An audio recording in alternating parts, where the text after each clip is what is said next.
ရှင်ယနေ့ဖတ်ကြပြီးမှာကတော့ပုတ်သားမယ်တော့မေဝနာနဲ့ကျဲဝီကျက်တာဆိုတဲ့ရုပ်ကြကတုံးလေးပဲဖြစ်ပါတယ် channel လေးကို subscribe လုပ်ရသေးရင်လည်းလုပ်ခဲ့ဖို့မမေ့ပါနဲ့နော်လိုင်းတဘူကကြောက်မက်ဖွယ်ရာနဂါးကြီးတစ်ကောင်နဲ့ပင်လယ်ပြင်တွင်လှောက်ရှားနေခဲ့သည်ကျင်းထန်သောမုန်တိုင်းကြောင့်မိုးရောလေပါပင်လယ်ပြင်တွင်တိုက်ခတ်ရွာသွန်းနေခဲ့၏ပင်လယ်ပြင်တွင်ကျင်းထန်စွာတိုက်ခိုက်နေသောလေမုန်တိုင်းများကြောင့်လိုင်းတဘူများမှာရေနဂါးကြီးများအလားရှိနေ၏များကြားဝါဖောင်တစ်ခုပေါ်၌ချီထားသောကျိုးစာများအားနည်းနည်းဆုပ်ကိုင်းကလိုက်ပါလာခဲ့သောအသက်20ဝန်းကျင်ကလေး2ဦးရှိနေခဲ့သည်မကြောက်မရွံ့ပင်အသက်ဘေးကိုအန်တုနေကြရှာလေသည်ပင်လယ်ပြင်မှာမာယာများသောမိမကျူတဦးနှင့်လေကလည်းတဖြည်းဖြည်းငြိမ်ကျသွားသည်ကောင်းကင်ချင်းတစ်ခုလုံးမိုးသားမိုးရိပ်တို့ကင်းစင်သွားကြလေပြီကြီးမားသောလှိုင်းလုံးကြီးများလည်းမရှိတော့သို့သောရေစီးကကျန်းနေသေးပင်ရေစီးနှင့်အတူဝါဖောင်လေးကညောပါနေခဲ့သည်ကလေးငယ်2ဦးကတော့အသက်ရှင်မှုဝါဖောင်ကိုဖတ်တွယ်ထားခဲ့၏ရေစီးကလည်းတန်လာသည်ကလေးငယ်2ဦးမှာတရားမျက်နှာတယောက်ကြည့်ရင်ဗိုက်စားလိုက်တာကိုအတင်ထားပါငါလည်းစားတာပဲညီလေးရေစင်းနဲ့ညပါသွားရင်ငါတို့ကတ်တစ်ခုခုကိုရောက်တော့မှာပဲညီလေးဟုတ်တယ်ကိုငါတို့ကတ်မရောက်တော့လှေသွင်းမတစ်စင်းစင်းနဲ့တွေ့နိုင်သေးတာပဲကလေးငယ်2ဦးကအိန္ဒိယနိုင်ငံဘွားလူမျိုးနွယ်ဖြစ်ကြသည်အနေရကြားမှာရှိနေတော့လဲစိတ်ဓာတ်ကခိုင်မာလာသည်ရေစီးလမ်းကြောင်းကြောင်းသွားခဲ့သည်အလွန်လင်းမြန်လာသောရေစီးကြောင်းကကြောင်းမဖွယ်ကောင်းလာ၏ညီလေးရေအခုငါတို့တောက်ထချောင်းဆွဲတဲ့ကိုဖောင်ညွှန်းနေရထင်တယ်ညညကင်ထားနော်ညီလေးစိတ်ချပါကိုအာမလျှော်တော့လဲညီကျစ်သူအတန်ကတိုးနေခဲ့ကြပြီလက်ကျုပ်သွားရင်မလွယ်ဘူးညီလေးအကူကညီကျစ်သူကိုလှမ်းပြောလိုက်၏ဝါဖောင်ကလေးမှာကြမ်းတမ်းစွာစီးဆင်းနေသောရေအလင်းတွင်မျောပါနေခဲ့တော့သည်ကလေးငယ်2ဦးကတော့ဖောင်ကျိုးများကိုတင်းတင်းဆုပ်ကိုင်းထား၍လွတ်ဆန်သွားခဲ့ခြင်းမရှိပေကလေးငယ်2ဦး၏ကံကြမ္မာကကြောင်းလဲတော့ညီဟုဆိုရချေညီတောင်ကျချောင်းရည်နှင့်တူညောပါနေရာချောင်းလက်တံတစ်ခုမှမြစ်တစ်ခုတည်းသို့စီးဆင်းညောပါသွားခဲ့လေပြီရေစီးနှုန်းမှရော့သွားခဲ့၏ဖောင်ကတက်မက်စွာညောပါနေခဲ့တော့လဲကလေးငယ်2ဦးကဖောင်ပေါ်တွင်တတိလစ်နေ၏ထို့သောသူတို့၏လက်ချောင်းများကဖောင်ကျိုးကိုညဲညံစွာကင်ထားစေကျွတ်ကလေးငယ်2ဦးကတတိလစ်နေရာမှတတိကျင်လေစားကျူလာ၏မငြင်းဘူးသောဖုံးတော်ကြီးကြောင့်၏အဆောက်အဦများကြောင့်ညီအကို2ယောက်တအံ့တအောချစ်နေကြ၏အကူငါတို့ဘယ်ရောက်နေကြတာလဲငါလည်းမသိဘူးညီလေးတေချာတာကတော့ငါတို့မသိသေးတာပဲငါတို့ရောက်နေတာကဘယ်နေရာပဲဖြစ်ဖြစ်ငါတို့ကိုကယ်တင်ထားတဲ့အတွက်လူကောင်းမဆိုတာသိချပြီဟုတ်တယ်ကိုကြီးညီလေးတို့ကိုကယ်တင်ထားတာလူဆိုးမဟုတ်တာတော့သိကြတယ်ထိုစဉ်သူရနှုတ်ရှိရာသို့ရောက်လာသောခြေတံများကိုကြားလိုက်ရ၏ဖောင်ကျိုးကိုဆွဲထားရသဖြင့်ပုံးပတ်သောညီကို2ဦး၏လက်မှတရားများကိုဆေးထည့်ပေးထားကြလေ၏တကူလုံးနာကျင်နေတော့လဲသူတို့2ဦးမှာကယ်တင်ရှင်ကိုတွေ့ကျင်နေကြ၏ထိုစဉ်သူတို့မမြင်ဘူးသောအဝေးစားများနှင့်လူ3ဦးကိုတွေ့လိုက်ရ၏တဦးကဝါရှင်ရောင်ဝတ်ကိုခြုံလွှမ်းထားပြီးဥကြည်ဆန်စများကိုရိတ်သိမ်းထားသူတဦးကဆန်စများကိုသိမ်းချီကအဝတ်ချင်ချမ်းကိုဥပေါင်းပေါင်းထားပြီးအဝတ်ချူအထက်အားဝတ်ဆင်ထားသူတဦးကသူတို့နှင့်အသွေးအမွေတူလာတော့လဲဝတ်စားပုံကကွာခြားလာသည်ဆန်စများကိုတေသက်စွာထုံထားပြီးဝါကြည့်ချင်စမ်းကိုတပတ်ဖုံးပြီးရင်သိဝတ်ထားလေ၏အောက်တွင်ကလောင်းကွင်းရှိကိုဝစ်ဆင်ထားလေ၏နေတညဟာသူတို့2ဦးအတွက်အငြင်းစိမ့်လာသည်သူတို့နားမလဲသောဘာသာချင်းသူတို့ကိုမေးလာ၏ကလေးနေအဘယ်ရက်ကလာတယ်လဲဖုံးတော်ကြီးအားလျှောက်တင်စေညီကို2ဦးတဦးကိုတဦးကြည်လိုက်ကြသည် သူတို့နားမလဲကြောင်းနှစ်ဦးစလုံးခေါင်းခါလိုက်မိ၏ဖုံဖုံဖေမေးတာကိုသူတို့လေးတွေမသိဘူးဖေတပည့်တော်မေးကြည့်ပါဦးမယ်ကောင်းပြီကာလီစွာမီအမေးရှိသန်းကွယ်တင်မဖေကာလီစွာမီကအိန္ဒိယဘာသာစကားဖြစ်သောစရဏီစကားဖြင့်မေးလိုက်၏မင်းတို့ဘဲကရောက်လာကြသလဲကျုပ်တို့ဟာညီအကိုအရင်ဖြစ်ပါတယ်အနောက်ဘင်္ဂလားပြည်နယ်ကပါကျွန်ုပ်တို့ဆူလက်တန်စစ်ဆုံးလို့တွေ့တဲ့ဝါဖောင်နဲ့ကြီးလာကြတာပါကျုပ်တို့ဖခင်ဟာဆူလက်တန်ရဲ့ညွန့်နယ်စစ်သူရဲ့တဦးပါဖခင်ရောမိခင်ပါစစ်ပွဲမှာတည်ဆုံးခဲ့ပါပြီကောင်းပြီကလေးတွေဒီရက်မှာမင်းတို့နေထိုင်ကြည်ချင်းခဲ့တဲ့အိန္ဒိယတိုင်းနိုင်ငံတော်မဟုတ်ပေဘူးပကံနေတီတော်နဲ့မိုင်ပေါင်းများစွာဝေးကွာတဲ့အရက်ကတထုံမင်းနေတီတော်ချစ်ပေတဲ့ငါဟာအိန္ဒိယတိုင်းသားချစ်ပေမဲ့တထုံနေတီတော်မှာမွေးဖွားတဲ့အရက်သားချစ်ပေတဲ့ဟောင်းလင်းညောလာတဲ့မင်းတို့ညီကိုကိုတွေ့လို့တထုံပရင်မင်းညရဲ့ဆရာဘုံတော်ကြီးကကဲတင်တော်မူခဲ့တာပါမင်းတို့ရဲ့ကတင်ရှင်ဘုန်းတော်ကြီးဟာဗုဒ္ဓဘာသာဝင်ဆရာတော်ဘုန်းတော်ကြီးတစ်ပါးပဲဖြစ်ပါတယ်။မင်းတို့နဲ့ဘာသာမတူကွဲပြားပေမဲ့ကျေးဇူးရှင်ဆရာတော်ဘုရားကိုအယုအသေးပေးဝိရှိကြောရပေမဲ့ညီကိုနှုတ်ကမဆိုင်မတဝိရှိရှိခိုးလိုက်ကြပေသည်ဆရာတော်ကကျင်နာဂယုဏတစွာကြီးလိုက်ပေ၏သူတို့နေတဲ့ရက်ကိုသိပြီလားတကားကလီသူတို့ရဲ့အရှင်သခင်ဆုလက်တန်ဘရင်စစ်ဆုံးလို့ထွက်ပြေးလာကြတဲ့ကျေးလူမျိုးကလေးနှုတ်ပါသူတို့ရဲ့ဖခင်ဟာဆုလက်တန်ဘရင်ရဲ့အနွယ်တော်စစ်သူရဲကောင်းတဦးပါမိဘများဟာစစ်ပွဲအတွင်းတည်ဆုံးလို့ရရဖောင်းနဲ့ကြေးရရှာတဲ့ဒုက္ခသည်တွေပါဖေ။ကောင်းပြီလေဘာသာစကားဆိုတာလဲအချိန်ကြာလာရင်သူတို့တက်မြောက်လာကြမှာပဲတကားသူတို့ကိုတကားတော့တွန်းတင်ကြပါအမိမဲ့အဖမဲတွေဆိုတော့ဖုံဖုံဖေပဲကဲတင်ရပြီမှာပေါ့တင်မအရှင်ဖေသူတို့ကိုတပည့်တော်နဲ့ကပိယာကြီးနားလည်အောင်တွန်းတင်ပါမယ်စိတ်ချတော်မူပါဖေကာလိစွာမီကဆရာတော်ဘုရားကိုရှောက်တင်လိုက်သည်ဒုက္ခတဲ့ကလေးနှစ်ဦးအားဆရာတော်ဘုရားကဂယုဏတတ်စွာကြည်မိသည်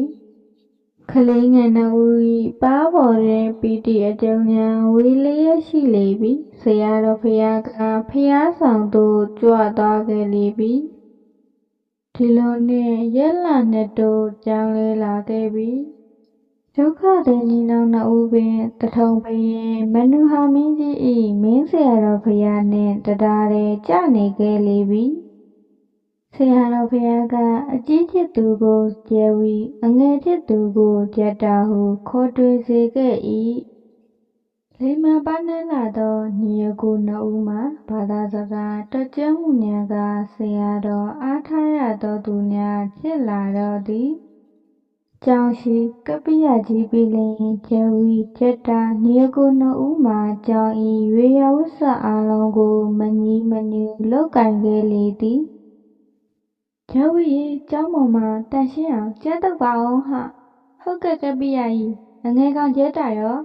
ရှိပါတယ်ကျက်တာဖျားကမ်းမှာတန်ရှင်းလုပ်နေပါတယ်ကျက်တာရေကျက်တာကပိယကြီးကအငယ်ချစ်သူကျက်တာခေါ်လိုက်သည်လာပြီကပိယကြီးလာပါပြီဖျားဆောင်အတွင်မှမကြေးုံတမဲကျက်တာကြေးထွက်လာခဲ့၏ကပိယကြီးဘာနဲ့ခိုင်းတာရှိလို့လဲမင်းဆရာတော်ဘုရားကျောင်းဆိုတာအပိတ်တမကျက်ရှိလေတတ်တယ်ဟုတ်ကဲ့ကပိယကြီးလူတာအမိန့်ရှိပါမောင်တို့လည်းမိုးသားအာယုံတန်းချိန်ကစပြီးအလုပ်လုပ်ကြတာဆိုတော့ပင်ပန်းကြမှာပဲမင်းဆရာကျောင်းဆိုတာအခါမလန်ရာဇညုံနဲ့မင်းဘရင်ညိုစာနေစာအမှုတန်းအရာရှိရာခံမင်းဆိုရာဇာတွေအညိုကောင်းသားတထေးတကြွယ်ဂုံတွေရှိနေတတ်တယ်ဒီတော့အငဲတစေကျောင်းပရဝံအစာဖျားဆောင်သမကကုရီအိမ်လာကအစာတန်ရှင်းမှုလိုတဲ့ဆိုတာအမောင်တို့သိထားရမယ်အငဲတတိချက်သိနေကြမှာကပိယကြီးအကိုကြီးကျဲဝင်းနဲ့အတူကျောင်းတန်ရှင်းရေးကူရမယ်အမောင်ကျက်တာရဲ့ကျဲဝီကိုပါဆရာတော်တိလူတူထားရကျိုးနှက်ပါပြီတဲ့ကြောင်ကြံကင်းနဲ့တိုက်ပြီးရင်အမောင်တို့ကသားကြပြီတော့မှန်မှကပိယကြီး ထို့နောက်ကျက်တာသည်အကိုချစ်သူကျဲဝင်းနှင့်အတူကြောင်းကြမ်းခင်းများကိုကူညီကရွှေတန်ဆူဆွဲစေသည့်တိုင်အုံခွေများဖြင့်ပွတ်တိုက်ကြတော့၏ကြံခင်းများကကြောင်လဲတန့်စင်သွားခဲ့တော့၏အကိုကျဲဝီအလုပ်လည်းပြီးပြီဆိုတော့ကျုပ်တို့တငယ်ချင်းတွေနဲ့ကြည်သားရိုက်ကြရအောင်ကောင်းသားပဲကျက်တာသွားကြစို့ကျဲဝီတို့ညီနောင်နှစ်ဦးကျောင်းပေါ်မှဆင်းကကျောင်းဝဲအတွင်းရှိမကြီးပင်ကြီးအောက်သို့ထွက်လာခဲ့ကြ၏အပေါင်းအသင်းလူငယ်တတိုင်းမှညီငယ်နှစ်ဦးအားမျှော်နေကြ၏ကျဲဝီတို့ညီအကိုမလာကြသေးဘူးသူတို့လာမှကြည်သားရိုက်ကြရအောင်အေးပါဟာငါလည်းကျဲဝီတို့ကိုညှော်နေတာပါဟောကျောင်းဆိုရင်ကျဲဝီနဲ့ကျက်တာတို့လာနေကြပြီဟဲ့ဟေးကျဲဝီနဲ့ကျက်တာတို့နည်းနည်းလာကြပါကွမင်းတို့ကိုညှော်နေတာအချိန်တော်အတော်လင့်သွားပြီလာချင်တာပေါ့ဟာကောင်တို့ရကျန်းကဝေယဝဆတွေကငါတို့ညီကိုတွေပဲလောက်ရတာကွအေးဒါလည်းဟုတ်ပြီသားပဲကျဲဝီကအပေါင်းအသင်းတစုအားလမ်းကျော်လိုက်၏ကြည်သားပဲရမယ်မဟုတ်လားကျက်တာအေးလူဆောင်မီဟဲ့ကြည်သားရိုက်ကြစို့ကျဲဝီကအပေါင်းအသင်းအားလုံးကိုဆော်ဩလိုက်သည်ကျောင်းပရဝင်းဖြစ်တော်လဲဤမကြီးပင်ရေကကျောင်းနှင့်အတော်ပင်ဝေးလေသည်ထိုကြောင့်ကျက်သားတို့တတိုင်းစိတ်လိုကိုယ်လိုကစားကျင်တိုင်းကစားနိုင်လေသည်ထို့နောက်သူတို့ကြည်သားရိုက်ကစားကြတော့၏အာယုံသက်တန်ကလောကတခွင်ကိုလှုပ်နိုးလိုက်ချေပြီးနနက်ခင်းအာယုံဝဲကြည်နူးစရာတို့ကအကြီးကျဲဝီနှင့်ကျက်တာတို့မှကလတက်ခောက်တန်နှင့်အတူဆွမ်းချမ်းနေကြလေပြီထို့နောက်တော်လက်စွာပင်ကျဲဝီတို့ညီကိုနှစ်ယောက်ငရဲချောက်ကိုမိခင်သည်အနေတော်ကျက်လျင်တစ်သားကြည်ပွေးဖြင့်အသာထူရ၏ပြီးမှငါချောက်ကိုအသားနှင့်လေးတွေထွန်ကြသည်ပကံထဲတွင်ထုံပြီးသားငါချောက်ကိုထဲကစီဆွဲဆွဲလေးဆန်းလိုက်၏မြတ်ဗုဒ္ဓနှင့်ဆရာတော်ဖရာအားကပ်လူရန်စွမ်းဟင်းတစ်ခွက်ရလေ၏စွမ်းဟင်းများကိုခုခက်ကျင်ဆင်ကြသည်ကပိယကြီးနှင့်အတူတပိတ်ထဲသို့စွမ်းဟင်းများထဲကမြတ်ဗုဒ္ဓအားကပ်လူသည်ပြီးရင်ဆရာတော်ဖရာအားစွမ်းကပ်ရန်အတွက်ကျင်ဆင်လေ၏ဆရာတော်ဖရာအားဝိနည်းတော်နှင့်အညီစွမ်းကပ်ပူဇော်သည်ဆရာတော်ဘုရားကအလူရှင်တက္ကမညာကိုမေတ္တာပို့ပြီးမှဆုံးဖုံးပေးတော်သည်ဆုံးဖုံးပေးပြီးသည်နှင့်ကျဲဝီတို့ညီနောင်အားခေါ်၍ဖုံးဖေးနေစွန့်အတွက်နေကြီးတော်နှင့်တတိုင်ညဝေးသောရွာလေးတရွာကတက္ကတရားအိမ်မှဆုံးဖုံးသည်အမောင်တို့ညီအကိုနှင့်ကပိယကြီးပါလိုက်ခဲ့ရမယ်အသင့်ကျင်ထားပါအမောင်တို့စော်ကစားမနေကြနဲ့ဩတင်မဖေဟာတထုံမင်းနေကြီးတော်နှင့်တတိုင်ညဝေးသောရွာလေးသို့ဆရာတော်ဖျားနှင့်အတူကျဲဝီတို့ညီနောင်လိုက်ပါလာခဲ့ကြ၏ဆရာတော်ဆွမ်းစားပြီးတင်နှင့်ကျဲဝီကျက်တာနှင့်ကပိယကြီးတို့ထမင်းစားကြသည်ညီနောင်နှစ်ဦးမှကစားတန်သလိုအစားလဲတန်ကြ၏ဆရာတော်ဖျားမှဆွမ်းစားပြီးတင်နှင့်တက္ကမညာ၏အိမ်မှာပင်ကျမ်းမာ၏အလိုငါကျင်းဆက်တော်မူလေ၏နေဆွေကျိုးမှတက္ကမညာအိမ်မှဖះเจ้าသို့ကြံကြွတော်သည်နေဆွေကျိုးနေပြီเจ้าသို့အငြင်းရောက်စီရန်လာလဲအတိုင်းမကြံပဲခြေလန်းကကြော့မေတကားကြီးမှန်ပါတင့်တော်ကြောင်းပါဖះထို့နောက်တော်လန်အတိုင်းလျှောက်လာခဲ့ကြလေတော့၏နေဆွေကျိုးနေပြီမို့ခင်တန်းတော်အုပ်ကလေးအတွင်အလင်းရောင်ပင်ချိုးသေးစာကျူလေပြီတော်ဝန်ကလေးများ၏ရနံကလမ်းတစ်လျှောက်တင်းတင်းလို့နေခဲ့၏ဆရာတော်ဖျားနှင့်ကပိယကြီးမှတက်တောင့်တက်တာရှောင်နေခဲ့၏ကျဲဝီနှင့်ကျက်တာကတော့လူငယ်ပြီးပြီးတော်ဝန်ကလေးများခိုးယူစော်ကစားရင်းလိုက်ပါခဲ့ကြလေ၏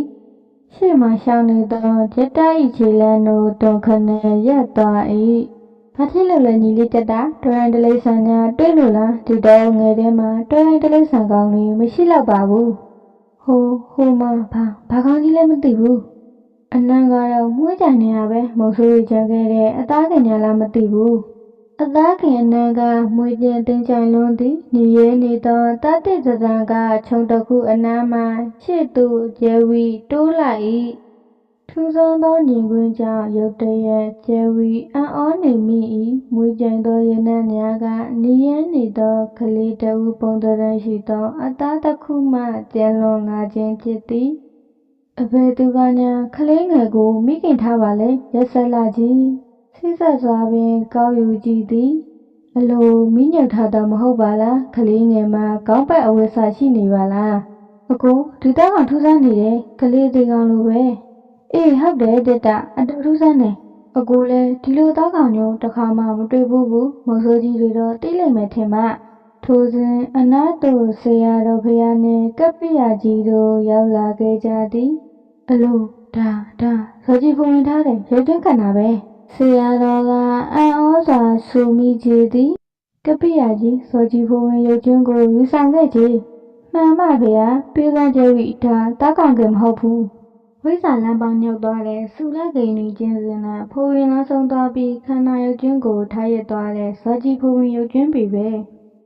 ကျဲဝီနှင့်ပြတာမှာကပ္ပိယကြီးရှင်းလင်းပြောဆိုတော့လဲနားလည်နိုင်ခြင်းမရှိပေ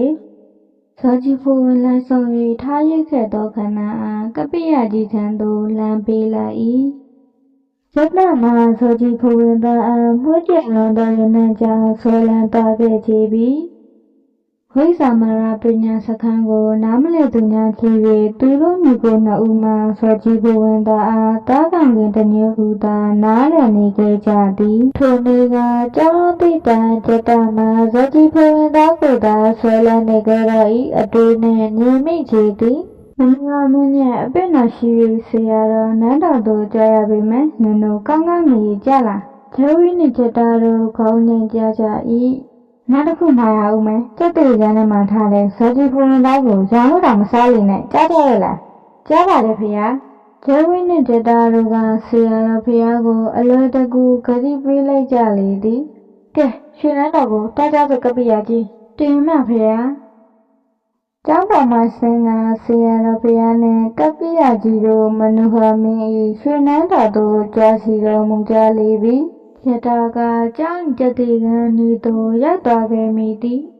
မွေးကြံသောဇော်ကြီးဖူရင်သား၏ရနံများဤသို့ပင်တိမ်ထုတ်စေမှုဒါစီခြင်းကမဆန်းသာပေခြေတံကြား၍ကြက်တာလှဲ့ကြည့်၏အနည်းသို့ရောက်လာသူမှာအကိုချစ်သူကျဲဝီမွေးလိုက်တဲ့ကြက်တာရမဆွဲလမ်းမယ်ဆိုလဲဆွဲလမ်းလောက်တယ်ကျုပ်တော့ဖူရင်သားဆိုတဲ့အသားခင်ကိုနည်းနည်းချစ်နီးစမ်းကြည့်ခြင်းနဲ့ငါတော့ဆရာတော်ဖះရဲ့ကျိန်တန်ထီမှာစိုးရိမ်နေကြတာလာပါကငါတို့ကျက်တီခန္ဓာကနေတော့ကြပါစို့ညီညပင်တိုက်တွန်းတော်လဲကျက်တာထိုနေရာမှလုံးဝမရွေနည်းနည်းလောက်ညီစံကြည့်ရရင်တော်ပါပြီကိုကျော်ဤကဲချစ်စင်ရချစ်နည်းနည်းပါးဖဲ့ပြီးညီကြည့်ရင်တော့ဆရာတော်မသိတော့ပါဘူးလာကျက်တာကျက်တီခန္ဓာကိုဖွင့်မိဝင်စို့တကားမင်းတို့ကိုကျော်ဤဖွင့်လိုက်၏အထက်သို့ရောက်သည်နှင့်ဆင်အိုးအတွင်းထည့်ထားသောဇောကြီးဖဝင်သားကိုကျဲဝီထုတ်ယူလိုက်၏ဖဝင်သားနှင်းငယ်ကိုဖဲလိုက်သည်ကျဲဝီအနှင်းငယ်စားလိုက်ပြီးကြာသားစာကိုကျက်တာထံပေးလိုက်၏အပါတဲ့ကောင်းတဲ့အရာသာပဲကျက်တာဟုတ်တယ်ကိုကျဲဝီကောင်းလိုက်တဲ့အသာစားကောင်းမှသိသွားတော့ခါညီကိုနှစ်ဦးလက်စမတတ်နိုင်တော့ပေဇောကြီးဖူဝင်သားအားသူတစ်ဖက်ငါတစ်ဖက်စားကောင်းကောင်းချင်းစားလိုက်မိကြလေပြီထို့သောချင်းဇောကြီးဖူဝင်သားမှာအစာနာပေမကျန်တော့ချေကောင်းလိုက်တာထပ်စားခြင်းပါတည်းရဲ့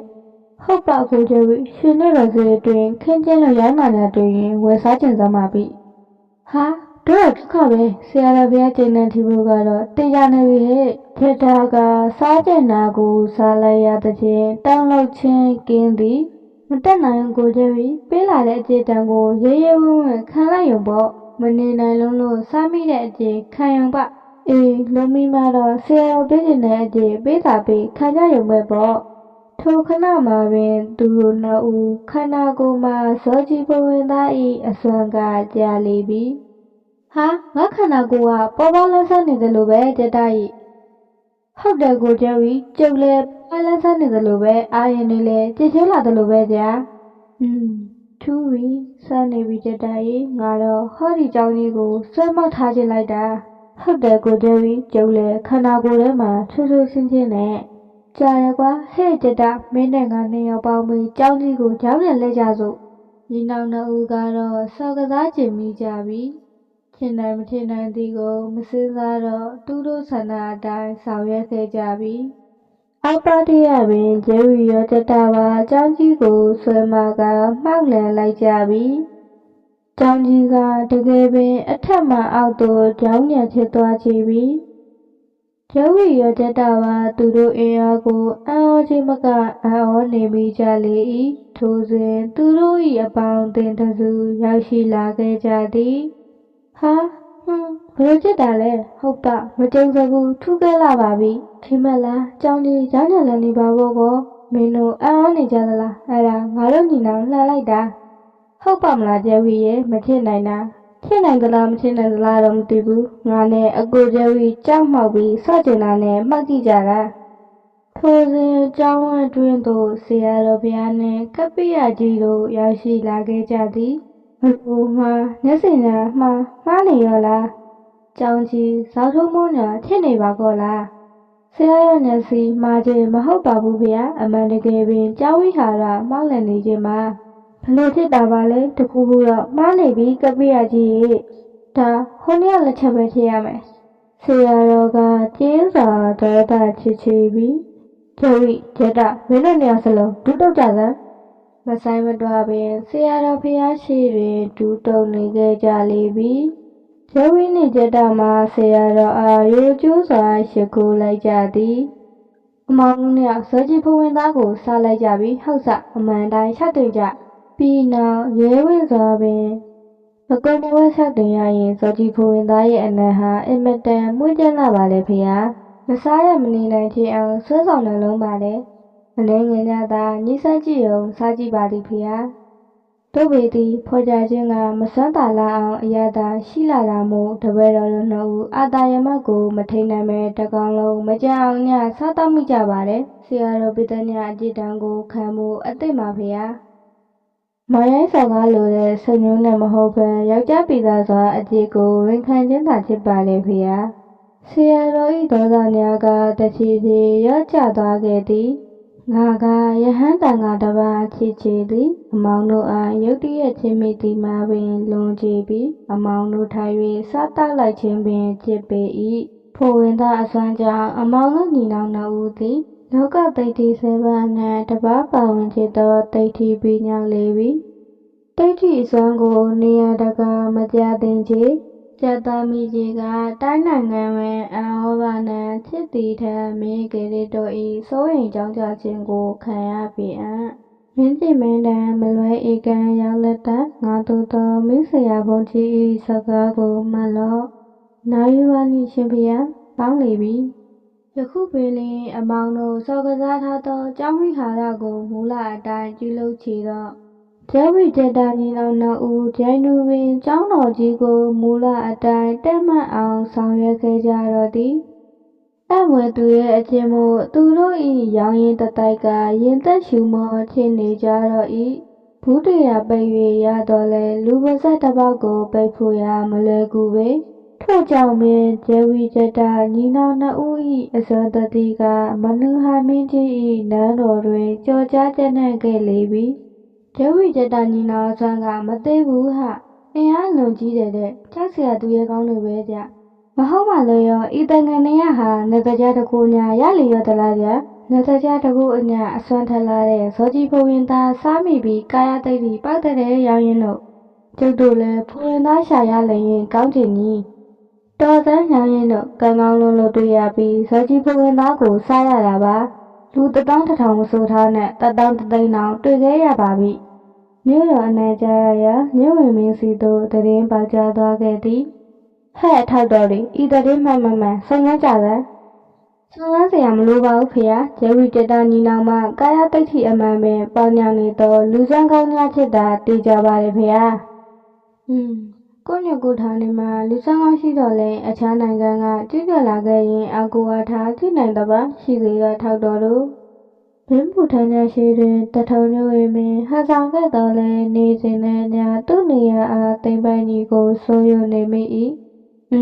ဒီသူရကောင်းနှစ်ယောက်ကိုအခါခွင့်တင်တာနဲ့အသက်တရားကြံဆောင်လေးမှတော်ကကြပေမဲ့သူတို့ရဲ့အစွမ်းကြောင့်မင်းမနူဟာတနေ့နေ့တစ်ချိန်ချင်းရွှေနန်းတော်ကိုကြောင်းခေါ်နိုင်တယ်မတော်လို့ညာလူစောကောင်းတွေကိုချင်းချင်းမညောက်စားဘူးလို့ပဲတဲနိုင်ပါမလဲထ ဒီတော့တနေ့နေ့တစ်ချိန်ချင်းအခွင့်အရေးရခဲ့ရင်တော့လက်ဦးအောင်ကျမပဲသူလိုနှစ်ဦးရှိနေခဲ့ရင်ငါရဲ့ညဝင်ရာသူမတည်ငြင်းနိုင်ပြီဘူးဒီနောက်ကိုတနေ့မဟုတ်တနေ့တော့ကြံစီနိုင်အောင်မျက်စိဖွင့်နာစွာထားရပြီပါပေါ့တထောင်ညဝင်မင်းမရင်နှွေးဆန္ဒကိုညှို့သိပ်ပြီးအခွင့်အရေးကောင်းကိုစောင့်နေခဲ့လေ၏တနေ့ညဝင်မင်း၏အထောက်တော်တော်ဦးမှသူတည်ထားတ၍တည်င်းပေးလျှောက်တင်ခဲ့သည်ညဝင်မင်းဖရာရဲ့သမီးတော်မဦးစားဟာလူစမ်းကောင်းကြဝိနဲ့ချစ်ကြိုက်နေပါတယ်ဖရာဟေးဒီတဲ့အမှန်ပဲလားမောင်မဲအမှန်ပါညဝင်မင်းဖရာအကျဉ်တို့စကားကိုမယုံလျင်ဖြင့်အရှင်ကိုယ်တိုင်စောင့်ကြည့်လိုပါလေနေရကြပြီဒင်းရဲ့ချစ်သူဟာငါရဲ့သမီးမအူစားတဲ့မအူစားကိုချောမော့ပြီးဒင်းကိုထောင်ဖမ်းရရင်ခံနိုင်ရိုးလားကောင်းပြီမောင်မင်းဗန္နာဒိန်းစီကငွေတကြတရားထုတ်ယူစေအသင့်ရဲ့စကားတခွန်းကရွှေနန်းတော်မှာထိုက်တင်သောရာထူးရာခံဖြင့်အမှုတော်ထမ်းခွင့်ရရန်ကျွန်ုပ်စီစဉ်ပေးပါမယ်ဝမ်းသာမိကြောင်းပါဖေဟာသမီးတော်မဦးစားဘာဖရာကိုမကွယ်မဝဲရှောက်တင်စံဖခင်တဦးအနေနဲ့မမားတင်တာမမားရအောင်ထိန်းချောင်းရမယ်အထောက်တော်တဦးစီကတရင်စကားကြားရတယ်တရင်မှန်သိရှိလို့တယ်ရွှေနေတော့နောက်ထားရလျင်သမီးလေးဟာလူစားကောင်းကြဝီနဲ့ချစ်ကြိုက်နေတယ်ဟုတ်စဟိုမဟုတ်ကြောင်းမှာခမဲတော်ဖရာဒေါသအညက်ကိုဘာနဲ့စားပြီးညှို့ဝင်ပြီးဖုံးကွယ်လိုက်၏သမီးတော်ရဲ့တထုံနဲ့အဝမ်းကြော်ကြားနေတဲ့လူစားကောင်းကြဝီကိုရွှေတမက်တော်ကျင်သူတွေကဒူးနဲ့တီးပဲခမဲတော်ဖရာလည်းဘာသားနဲ့ထူထားတာမို့လူစားကောင်းလေးကိုတာတမတ်မတော်ခြင်းရှိပါမလဲကြဝီလူစားကောင်းသားဆိုဖခမဲတော်သဘောညပြီးသားပေါ့ကွယ်ဟိုတကယ်ကြတာနော်ဖရာတကယ်ပါသမီးတော်ဘာဖရာကလိမ်မမလားလို့ဟုတ်ပါတယ်ဖခမဲတော်မင်းဆရာတော်ကျောင်းကိုဆုံးဖို့သွားရင်ရင်ငယ်ချစ်ကြိုက်ခဲ့ပါလေသမီးတော်ရဲ့ချစ်သူဂျယ်ဝီကိုခမဲတော်သဘောတူပါပြီတဲ့ဂျယ်ဝီသူရဲ့ကောင်းကိုရွှေနန်းတော်မှာအမှုထမ်းခွင့်ရအောင်ဘာဖရာစီစဉ်ပေးမယ်ဝမ်းသာလိုက်တာဘာဖရာရဲ့သဘောမတူနိုင်ဘူးလို့ဦးစားထင်နေတာသူကလူစမ်းကောင်းပေမဲ့ဖုန်ကြီးကျောင်းသားမဟုတ်လားဘလို့ပါသမီးတော်ရဲ့လူစမ်းကောင်းဟာလူစမ်းကောင်းပါပဲဖုန်ကြီးကျောင်းသားမို့လူစမ်းမကောင်းရဘူးလေလားရွှေနန်းတော်မှာအရာတော်ရအောင်ဘာဖရာစီစဉ်ပေးမယ်လာမယ့်လာခြင်းနေကြရဲ့သမီးတော်ချင်းဆိုပြီးဘာဖရာရဲ့အစီအမံကိုကြောပြီးတော့ချစ်သူကြီးစားဆိုတာမိမသားများကပါနိုင်ရမယ်အိမ်တော်ဒင်းကိုလွတ်ပြီးအကြောင်းကြားစီပါဦးစားကိုယ်တိုင်ချိန်မယ်အဲ့ဒီနေကြရင်ကိုကျဲဝီနဲ့ခမဲတော်ဖရာကိုစုံစည်းရအောင်စီမံပါမယ်သမီးရဲ့လိမ္မာလေးပဲကြိုက်တယ်လို့စီမံပါတော့ညဝင်မင်းသည်သမီးချစ်သူမသိရလေအောင်ရုံးညံသောအစီအမံများလောက်တော်သည်အိမ်တော်ပါမျိုးသမီးမူထမ်းများအားမတန်ရှင်းသောမိမလုံးကြီးစားများဖြင့်ကာယံစေ၏အစီအရင်ကြည့်လောက်ထားသည်ကိုမပေါက်ကြားစေရန်ဝှက်ထား၏အကြံစီပေါက်ကြားရင်အသက်ခံရမယ်ကြားကြရဲ့လားမှန်ပါဝင်မင်းဖျားချင်းဆိုထားသည့်နေ့တွင်မအူစားထံကျဲဝီရောက်လာခဲ့သည်ညဝင်မင်းမှာအကြံရှိသည့်အတိုင်းသမီးချစ်သူမအူစား၏အဆောင်အားရဲမှန်ညာနှင့်ဝိုင်းထားခဲ့၏လာလေးမောင်ကြီးကျဲဝီချစ်သူမအူစားထံမစင်မကျင်ဝေရောက်သည်နှင့်ကျဲဝီ၏ကာယသိက္ခိအစွမ်းကျေခဲ့လေပြီငါအင်အားသည်ဆုပ်ယုပ်သွားပါပေါ့လားထိုစဉ်ရဲမှန်ညာကိုတွေးလိုက်ရတော့သည်တပေါင်းမာတာသူရန်ကငါလိုမျိုးမင်းသမီးတော်ကိုဖုန်းကြီးเจ้าမှာကဲ့ရစားနေသူကကြံရဲတယ်ဝိုင်းဖမ်းကြသန်းမြို့ဝင်မင်းအမိန်ကြီးကျဲဝီအားဖမ်းဆီးလိုက်တော့သည်လူစမ်းကောင်းကျဲဝီခညာရုံညံ့သောအစီရင်တို့ကြောင့်ကာယတိတ်တိကျေလွန်ဆုံးရှုံးကအညံ့ခံလိုက်ရရှာလေပြီအဲ့ဒီငမိုက်သားကိုရိုက်စမ်းကာယတိတ်တိစွမ်းနဲ့လူစမ်းကောင်းလုပ်နေတာဒင်းကဘယင်းမင်းရဲ့ထိကျူနိုင်ရေးကိုတောင်လူယူချင်နေတာတေအောင်သက်ညီတို့ပင်ဓားလည်းလက်နက်ချင်းထိုးသက်တော်လဲစိတ်ကိုတင်ထား၍ကျဲဝီမသိနိုင်ပေဒင်းကိုစိတ်လျှော့အောင်ကြံစီအောင်မှသမီးတော်မဟုတ်သာဘာဖရာထောက်တော်တွေကြောင့်သမီးကိုပေးထားတဲ့ဂတိထေရလီတယ်သမီးရဲ့ချစ်သူကထီဝရမနုဟာရဲ့နန်းကိုကြံစီမလဲလေဘာဖရာကထီဝရရဲ့ကျွန်တော်ရင်သူဆောင်ကိုစားရင်ရဲရပေးမယ်စိတ်မကောင်းပါဘူးသမီးမဦးစားရဲ့မှန်မသိရပေမဲ့ကိုကျဲဝီစိတ်ကဒီလောက်မရိုင်းပါဘူးကဲကွယ်သမီးဦးစားမုံငုံနဲ့တော့ထီဖရာကိုအကျိုးကြောင့်ရအောင်ရှောက်တင်ပေးမယ် ထော်ဒီကိုနဲ့ရေတမုတ်တိုက်လိုက်ပါဒုက္ခနဲ့အနှိမ့်ဆက်ခံထားရတာအပန်းပြေပါစေကွယ်မအိုစားသည်မတန်ရှင်းသောရေမတန်ရှင်းသောကုန်းဆိုသည်ကိုမသိရာအချုပ်ထောင်ကိုဇောကပ်ထွက်လာခဲ့၏မအိုစားအားညင်သည်နှင့်ရဲမှန်များကအချုပ်ထောင်အားဖွင့်ပေးလိုက်သည်မောင်ကြီးရဲ့ဘာဖယားကထိရရမင်းမနူဟာကိုအကြောင်းဆုံးလျှောက်တင်ပေးမတဲ့ကြည်စမ်းမအောင်သူတက်တွေနှိမ့်ဆက်ထားလိုက်တာညင်ရစရာတော့မရှိဘူးဟောဒီကကော်နယ်ရီကိုအမောတီစားပါအောင်မောင်ကြီးပြီးမှအချုပ်ထောင်ကထွက်ရအောင်ပါယုံကြည်ရသူမို့စိတ်ချိုရှာလိုက်ကကုန်းတရားရီတမုတ်ကိုကျဲဝီတောက်ချလိုက်လေ၏အနည်းရှိသူတို့တအူအားရဲမှတ်အကြီးအကဲမှနေရကြသည်နဲ့လက်မနေပဲကျဲဝီအားလှမ်းချေထိုးချလိုက်လေ၏နာကျင်ရှုဆသောမအိုစာနှလုံးသက်ပုတ်တို့စုပ်ကိုင်ခံလိုက်ရပြီးမအိုစာတတိလေးမီးညောသွားခဲ့လေပြီကျဝီကတွေးအိမ်ထဲမှလူလဲထားကချစ်သောမအိုစာရင်ခွင်ထဲသို့အရောက်သွားကအသက်ကြောက်လေပြီမြို့ဝေမင်းအမဲကျန်လူစောကောင်းကျဝီ၏ရင်ကိုခွဲစေ၏ဥအသေးကိုလေးပုံပုံစေ၏ထို့နောက်တထုံမျိုးလေးထောင်တွင်သူတဲ့သူအားညှက်နေလူဆောင်အောင်ကျဝီတင်းသည်ထိဖျား၏အမိန်အာဏာစက်အောက်၌တည်ရှိပေသည်ဤနေ့မှစ၍အသင်ကျဝီတထုံမြို့အားရှောင်ရှောက်ရပေမည်အမိန်နာခံစေအမိန်ကြံတဲ့အားဖတ်ကြား၍မြို့အားရှောင်ရှောက်စေခဲ့တော့၏ထိုသတင်းကိုမြင်းစရာဖုန်ကြီးကြားသိလေသောကျက်တာအားတတိဝရိယထား၍တိမ်းရှောင်စေလေပြီအမောင်ကျက်တာအမောင်ကိုကျဝီမြို့ဝင်လက်ချက်ချင်းသေဆုံးချပြီသေဆုံးသည့်တိုင်မြို့အားအမိတ်အာဏာကျမ်းကမြို့ကိုရှောင်ရှောက်ခိုင်းခဲ့ပြီအမောင်ကျတာအားလည်းမကြံစီဟုမဆိုနိုင်ပေဒီအတွက်မထင်မရှားအတွင်ချင်းမြို့အတွင်ပုံခုန်နေထိုင်ပြီးတော့တင်မဖေယားထို့သူချစ်တဲ့နေစဉ်ကာလ၌တထောင်ပြည့်ရှည်မနူဟာမင်းထံခေတ်ကြိုင်ထီပရင်မင်းနဲ့ချစ်သောပကံပြည့်ရှည်အနော်ရထဘရင်သည်ရှင်အရဟံ၏ညွှန်ကြားမိတ်ဆိုမှုကြောင့်မြတ်ဗုဒ္ဓ၏ပိဋကတ်သုံးပုံကိုတောင်းခံခဲ့လေသည်အနော်ရထမင်းနှင့်မှကျွန်တော်မျိုးတန်တမန်တို့အားဆေလို၍ဗုဒ္ဓ၏ကျမ်းဂန်နှင့်ထည့်သောပိဋကတ်သုံးပုံအားတောင်းခံစေခိုင်းပါသည်မနူဟာဘရင်မင်းနှင့်အရိုင်းဆိုင်မစ္စရိအရက်မှဘရင်တောင်း၌ကျွန်ုပ်မပေးနိုင်ပြီမောင်မင်းတို့ဘရင်ထံကျဲ၍ရှောက်တင်ပြီးတော့ကောင်းပါပြီရှင်မင်းရဲ့တမန်တို့ညနာမလှစွာပကံကြီးသို့ကြံခဲ့ရတော့၏မချေမငန်ရိုင်းတရာဆက်ဆက်နဲ့တထုံကျရှင်မင်းနေကြီးတော်ကိုအငြင်းဆုံးစစ်ပြင်ကြစေစစ်အောင်နိုင်ကပညာရှိလူစောကောင်းမချမ်းမြတ်ဗုဒ္ဓရဲ့ကျမ်းဂန်တော်နဲ့တပါးတည်းဆောင်ယူကြစေကောင်းလာပါပြီထီဖယားပကံကျရှင်အနော်ရထားမင်းသည်အငြင်းသောသာထွက်လေပြီပကံကျရှင်အနော်ရထားမင်း၏စစ်တီတော်များတထုံကြီးအားအကျဉ်းထန်တိုက်ခိုက်ကြလေသည်သို့သောညူတကာအားညီသည့်အရာမှဝင်ရောက်ထိုးပေါက်ဆိုင်နိုင်ခြင်းကမတတ်နိုင်ချေမငြိရသောစစ်တီတဦးကညိုရိုးကိုကာကွယ်နေခဲ့၏သူအားညီသူညာတိုက်ခိုက်၍မရချေစစ်တီတော်အစစ်မှဟုတ်ပါလေစမှန်မှသေနာပတိစင်ကျင်တင်ကြောင်းပါကောင်းပြီဒီကိစ္စကိုသိရှိစေရန်အနီးတဝိုက်ရွာညမ်းမှရုပ်ချက်ထောက်လိုက်ရမယ်စစ်သူကြီးမှလိမ္မာပါနှပ်သောအထောက်တော်များကိုစုံစမ်းစေခဲ့သည်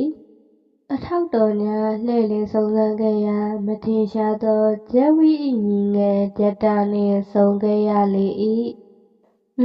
ဒါကြောင့်ဝင်ပဲကြည့်တော့စစ်သူကြီးရှိမှအခါသားဝင်ပါလေ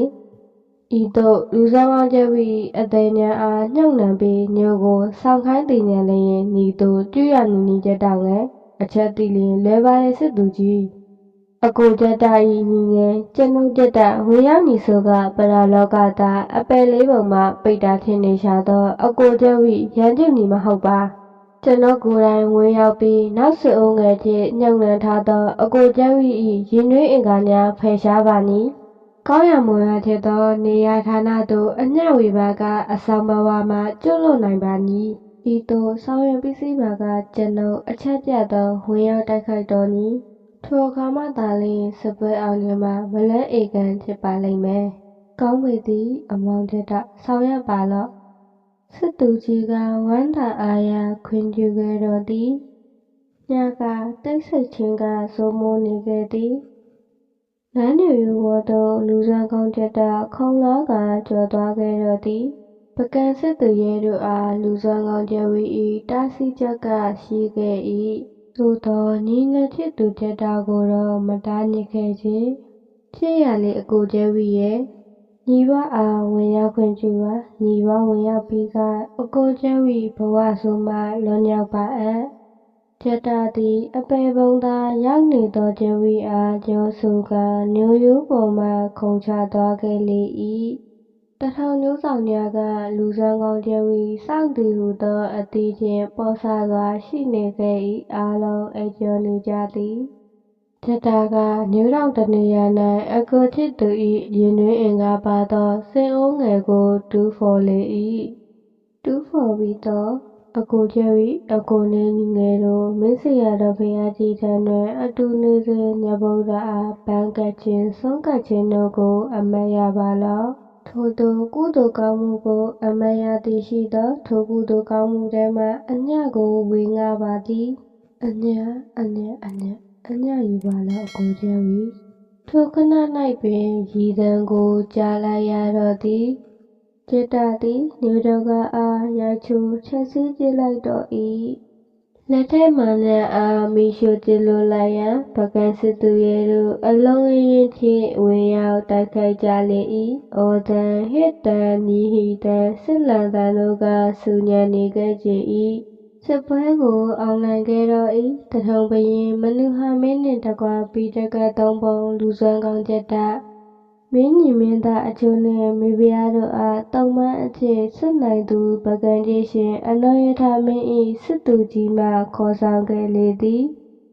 အနောယထာမင်းသည်လူစွမ်းကောင်းချက်တာအားနှစ်သက်တော်မူသဖြင့်ပန်းဆက်ရာထူ၌ခန့်အပ်ထားလေသည်နေကြီးတော်နှင့်အလောင်းကော်ဝေးလာသောပုပ္ပားတောင်မှပန်းမျိုးစုံအားခူးကာချက်တာသည်ရွှေနန်းတော်သို့အချိန်မီဆက်သားရလေ၏လူစွမ်းကောင်းချစ်၍လေ၏အလင်းလိုညှမ်းဆန်းသောချက်တာအတွက်အခက်အခဲမရှိပေလူစွမ်းကောင်းများကိုချီးမြှောက်လေရှိသောအနောယထာမှကြားသောချက်တာကိုသာရင်ကဲ့သို့မှတ်ယူလေ၏ချက်တာမှာပုပ္ပားတောင်တော်အားအစိုးရသောပန်းစားဘလူမဲဝဲနာနှင့်တွေ့ဆုံချစ်ကြိုက်မိတော့၏နှမတော်ဟာရောစဉ်ချုံမောကပန်းမျိုးမျိုးကိုသာစားသုံးရသောပန်းစားဘလူအနွယ်ချစ်ပါသည်မောင်တော်ချက်တာဤသို့သောဘလူအနွယ်ချစ်၍နှမတော်ဟာရောစဉ်ချုံမောနေတာပြီပဲ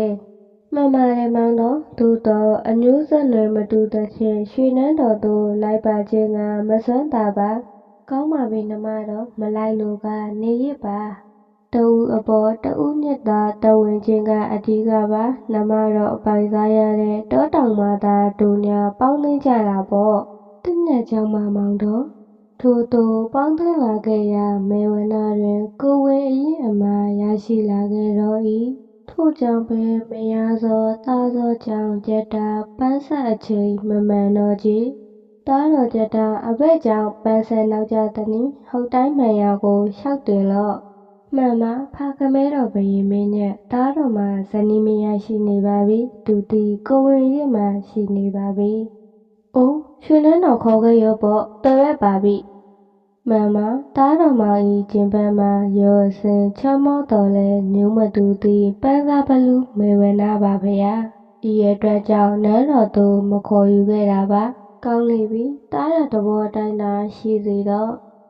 တနေ့အထူးပင်နောက်ကြရာဘယင်မင်းနဲ့အနောယထာအမေးရှိသောချက်တာမှာဝမ်းသာအားရလျှောက်တင်လေ၏နောက်ကြရခြင်းမှာအမော်နီနောင်တာနပါဖားနှင်နေခြင်းကြောင့်ပါဖရာဝမ်းသာတော်မူလာတဲ့သားတော်မောင်တော်မူဖားကငါ၏ညီတော်ညာပင်ဖြစ်ပေတယ်ညီတော်ညာအတွက်ရွှေထင်းနှုတ်ကိုလက်ဆောင်ပေးလိုက်မယ်သားတော်ချက်တာပုပ္ပားတောင်သို့ယူဆောင်ကြဝမ်းသာကြောင်းပါဖရာဘန္နာတိုင်းမှာရွှေချီဦးနှုတ်ကိုချက်တာတောင်းတော်ပုပ္ပားသို့ယူဆောင်ခဲ့လေသည်ရွှေချင်းဦးနှုတ်ကိုအစွဲကျူကအမော်နီနောင်တာနပါအားရွှေချင်းကြီးရွှေချင်းသည်ဟုခေါ်ဝေါ်ခဲ့ကြ၏မောင်တော်၏တာရနှစ်ပါးအရွယ်ရောက်ရင်သူတို့ရဲ့ဘိုးတော်ထံပါမှာခါစားပါစေ မပူပါနဲ့နှမတော်ညီတော်ညာဖြစ်လို့ခမဲတော်ကအချိန်တန်လျင်ရွှေနန်းတော်သို့ခေါ်ယူမှာပါနှမတော်မိခင်လည်းမလွန်စားချိန်သို့ရောက်တော့မင်းတော်ရထားမှာမင်းညီမင်းသားအဆောင်ရောက်ပြီးကညီတော်ညာအားမွေးစားခဲ့တော့၏ငါ၏ညီတော်ညာအားစိတ်မညှို့မငြင်းရှိစေရမယ်ညီတော်ညာတစ်စုံတစ်ခုအလိုမကျပါကဘေးရန်ရဲ့ချီစေကကြည်လေသောအကြည့်တန်ခံယူစေရမယ်အနောယထာမင်းညတ်သည်အမိန်တော်ထုတ်ကနန်းတွင်အားလုံးသိစေအံ့သည်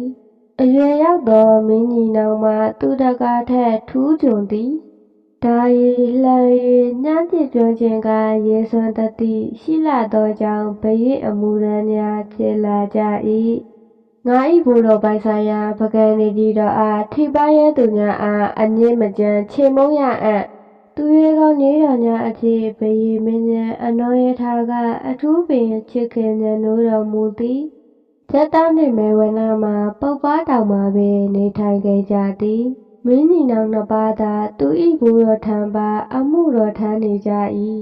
မောင်တော်ရဲ့တားတော်နှစ်ပါးကိုလွမ်းလာတယ်မဲတော်ကိုများမေးရနေကြသလားမသိဘူးနော်စစ်မှန်ရေးရာကိုတာဝန်ယူရတဲ့မင်းညီမင်းသားတွေမို့အားလက်ချိန်နေပါလာတယ်မောင်တော်ကိုယ်တိုင်ရွှေနန်းတော်ရောက်လျင်တားတော်နှစ်ပါးအားမဲတော်ထံအခါသားဝင်ဖို့ကြောက်ပါမယ်ကောင်းပါပြီမောင်တော်ရုံလီကိုဥတီပါဘရင်ထံတွင်ဗုဒ္ဓ၏ဆွေတော်မြတ်ကိုတောင်းခံရာဘရင်မင်းမြတ်မှတန်ရာရှိတို့အားမချေမငန်းဆက်ဆံခဲ့သည်သူနှင့်တန်ရပါသားကိုညဉ့်ညက်သောဗုဒ္ဓ၏ဆွေတော်အားမပေးနိုင်ဘူးအသင်တို့ပြန်ကြလော့ပေါက်ပါပြီအရှင်မင်းရဲ့